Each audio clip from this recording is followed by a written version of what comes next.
Hannah Arendt, 1951.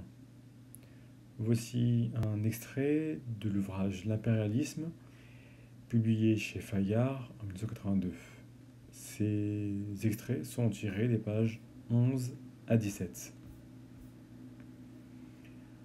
1884-1914, ces 3 décennies auront marqué la séparation entre le XIXe siècle, qui s'acheva dans la ruée vers l'Afrique et vit naître le pan-germanisme et autres mouvements annexionnistes, et le XXe siècle qui commença avec la Première Guerre mondiale. Calme plat en Europe, évolution saisissante en Afrique et en Asie, c'est le temps de l'impérialisme.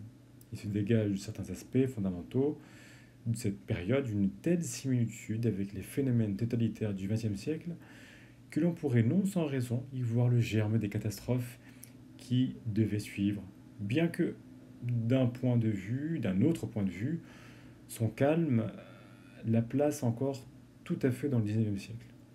Comment ne pas observer ce passé si proche de nous et cependant étranger, avec le regard trop averti de ceux qui connaissent déjà la fin de l'histoire et savent que ce passé devait aboutir à une rupture quasi totale dans le flux ininterrompu de l'histoire occidentale.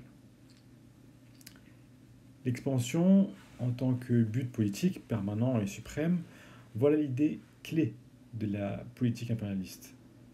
Parce qu'elle n'implique ni pillage temporaire, ni, en cas de conquête, assimilation à long terme, c'est là un concept absolument neuf dans les annales de la pensée et de l'action politique.